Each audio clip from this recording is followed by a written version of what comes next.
Hello friends, നമസ്കാരം. ഉമ്മ വ്ലോഗിലേക്ക് എല്ലാവർക്കും സ്വാഗതം. എന്താണ് എല്ലാവരുടെ വിശേഷം? സുഖമല്ലേ എല്ലാവർക്കും? അപ്പോൾ നമുക്കിന്ന് ടേസ്റ്റി ആയിട്ടുള്ള പെട്ടെന്ന് തന്നെ ചെയ്തെടുക്കാവുന്ന മുട്ട ബജി ഉണ്ടാക്കാം അല്ലേ? അപ്പോൾ അതിന് ഞാനിവിടെ 5 മുട്ട പുഴുങ്ങി അതിൻ്റെ തോലൊക്കെ കളഞ്ഞ് ഇതേപോലെ മുറിച്ചെടുത്തിട്ടുണ്ട്. പിന്നെ ഞാൻ കുറച്ച് നാളികേരം, 2 പച്ചമുളക്, ചുമന്നുള്ളി, ഒരു ചെറിയ കഷ്ണം ഇഞ്ചി, 2 തണ്ട് മല്ലിയില, 1 തണ്ട് വേപ്പില, പിന്നെ ആവശ്യത്തിനുള്ള ഉപ്പും കൂടി ഇട്ടിട്ട് നമുക്കതൊന്ന് അരച്ചെടുക്കാം കേട്ടോ. അപ്പോൾ ഞാനിവിടെ ചമ്മന്തി അരച്ചെടുത്തിട്ടുണ്ട്. ഇനി ഒരു പാത്രം എടുത്ത് അതിലേക്ക് 1/2 കപ്പ് കടലപ്പൊടിയും 1/4 കപ്പ് വറുത്ത അരിപ്പൊടിയില്ലേ അതും, നമ്മളുടെ ഈ മാവിന് ആവശ്യത്തിനായിട്ടുള്ള ഉപ്പും,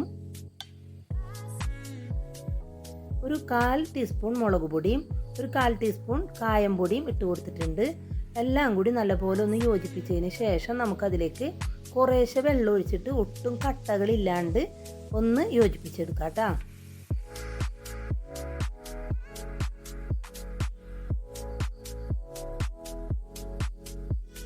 കണ്ടില്ലേ, ഈ ഒരു പരുവത്തിൽ ഒട്ടും കട്ടില്ലാണ്ട് ഞാൻ എടുത്തിട്ടുണ്ട്. ഇനി നമ്മൾ പുഴുങ്ങി മുറിച്ച് വെച്ച മുട്ടയില്ലേ അതിലേക്ക് നമ്മൾ അരച്ചു വെച്ച ചമ്മന്തി ഇതേപോലെ തേച്ച് പിടിപ്പിക്കുന്നുണ്ട്.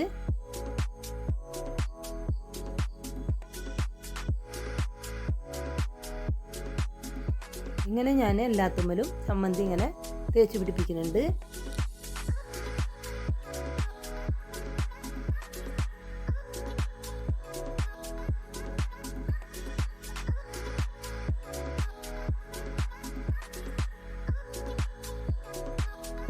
ഇനി നമുക്കിത് പൊരിച്ചെടുക്കാം കേട്ടോ. അപ്പോൾ അതിന് ഞാനോടൊരു ചീനച്ചട്ടി അടുപ്പത്ത് വെച്ച് നല്ലപോലെ ചൂടായി വന്നപ്പോൾ അതിലേക്ക് വെളിച്ചെണ്ണ ഒഴിച്ച് കൊടുത്തിട്ടുണ്ട്.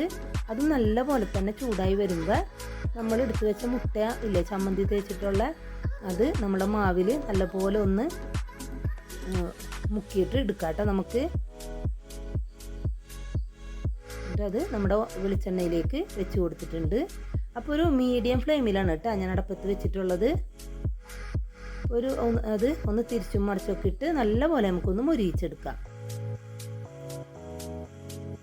നല്ല പോലെ തന്നെ മൊരിഞ്ഞ് വന്നിട്ടുണ്ട്. ഞാനത് വെളിച്ചെണ്ണയിൽ നിന്ന് കോരി മാറ്റിയിട്ടുണ്ട്.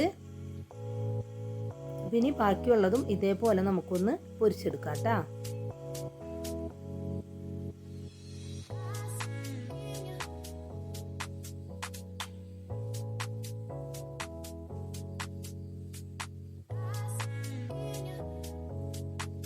അങ്ങനെ ഞാൻ എല്ലാം പൊരിച്ചെടുത്തിട്ടുണ്ട്. അപ്പം നല്ല ടേസ്റ്റി ആയിട്ടുള്ള മുട്ട ബജി ഇവിടെ റെഡി ആയിട്ടുണ്ട്. അപ്പോൾ നമുക്ക് 4 മണിക്കൊക്കെ നല്ലൊരു പലഹാരമാണ്. അപ്പോൾ നിങ്ങൾ എന്തായാലും വീട്ടിൽ ഇതുപോലെ തന്നെ ചെയ്ത് നോക്കണം. നമുക്കപ്പോൾ സോസിൻ്റെ കൂടെ അല്ലെങ്കിൽ അതിൻ്റെ ഉള്ളിൽ തന്നെ ഫില്ല് ചെയ്ത ചമ്മന്തിയുടെ കൂടെയൊക്കെ നമുക്കിത് കഴിക്കാവുന്നതാണ്. നല്ല ടേസ്റ്റാണ്. അപ്പോൾ എന്തായാലും ചെയ്ത് നോക്കിയിട്ട് അഭിപ്രായം എന്നെ അറിയിക്കണം. അപ്പം ഞാൻ എപ്പോഴും പറയണ പോലെ തന്നെ എൻ്റെ ചാനൽ ആദ്യമായിട്ട് കാണുന്നവരാണെങ്കിൽ എന്നെ സബ്സ്ക്രൈബ് ചെയ്യാനും ലൈക്ക് ചെയ്യാനും ഷെയർ ചെയ്യാനും മറക്കരുതേ. എന്നെ സപ്പോർട്ട് ചെയ്യണേ. അപ്പം അടുത്തൊരു വീഡിയോ ആയിട്ട് ഞാൻ വരുന്നതാണ്. എൻ്റെ വീഡിയോ കാണുന്ന എല്ലാവർക്കും നന്ദി, നമസ്കാരം.